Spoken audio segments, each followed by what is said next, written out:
2,000 children currently await a life-saving organ transplant in the United States. In Central Texas, Transplants for Children is an organization that aims to raise awareness about donation and assist children and their families in mastering the challenges of pediatric organ transplantation. Today on TOSA Talks, we are sitting down with Transplants for Children parent liaison Rivera and her son, heart recipient Ricky, to learn about the obstacles kids on the waiting list are facing and how this organization is helping families succeed through their transplant journey. For those not familiar with Transplants for Children, can you share briefly about the history and mission behind Transplants for Children?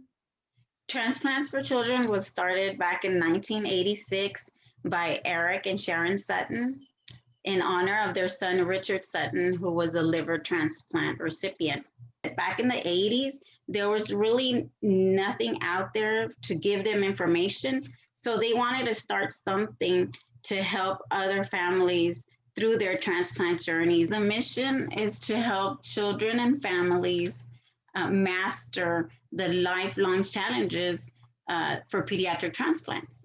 Transplants for Children is the only organization of its kind. And we have patients, that are from Eagle Pass, from Laredo, from, of course, here, San Antonio. All around the world. Nationwide. Yes. Is Transplants for Children only available for kids in need of organ transplants?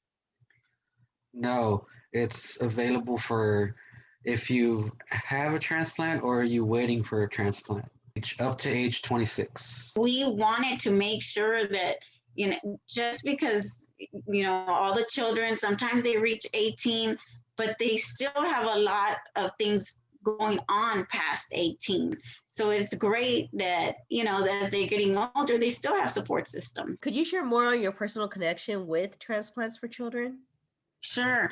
Ricky had 2 heart transplants. He was born with dilated cardiomyopathy. Basically, what that means is he had an enlarged heart. Back in 1996, I came across Transplants for Children. We were in the hospital and they came in to do a support group meeting. And it just felt really, really good to know that we weren't the only ones there who had a child who was waiting for an organ transplant. And Ricky got his transplant. It was amazing.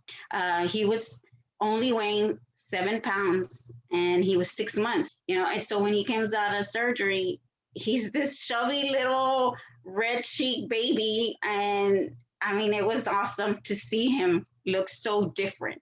And as a parent, he actually, because of his transplant, he actually got to walk, he played T-ball. That was awesome. He got to graduate school. He went for a medical assistant. He graduated as a medical assistant. He does those things. But for me, as a mom, just knowing that he's done normal things, waking up in the morning, taking that walk, walking the dog, little things that might seem like it's nothing, to me, those are like, oh my gosh, he's able to do that now because someone was willing to donate that organ. What are the most common obstacles families of pediatric patients on the transplant waiting list face? And what services does Transplants for Children provide to help patients succeed pre and post-transplant? The top 3 obstacles, number 1 is a lot of crisis funding, because financially it's hard, because you can be from a 2-income home and you come down to a 1-income home because a parent has to stay home to care for their child. Another one is support. Sometimes you feel alone. You feel like there's no one else out there that can understand what you're going through. And the third obstacle would be education, because a lot of times you have no idea what's coming up. And everyone's transplant journey is different, but there's also a lot of things that come after transplant. So we try and get those parents ready and prepared for that too. Transplants for Children has several programs. We have it's called TFC Stars in College Success program. We also have TFC Families Connect program, and we have the Transplants for Children Crisis Funding program. TFC Families Connect. That's the one where we meet and support as a whole family. Sometimes we have guest speakers, we have doctors, or if any parent has a question about a certain topic, we try to get someone to come through. Or sometimes we just get together and have a good time. They're like family I can talk to about, not just what we have in common in movies or games, but other things, medications, surgeries, things like that. Crisis funding is to help the family, the parents, when the child's in the hospital. So we can help pay a utility bill. We can help get you groceries. And we also have a transition program, which is about that, helping the parents help their children to learn what they need to be ready to be independent. I think it's kind of crazy because I remember when I was younger and I was considered a stars and, we had our mentors. And now I'm a mentor and we have stars. Makes me feel very old. And I'm 24 and I'm barely being independent. Barely. You might start a little bit late, than everybody else on being independent, but it will happen eventually. That really helped me a lot. That I could connect with people that have gone through the same thing I have.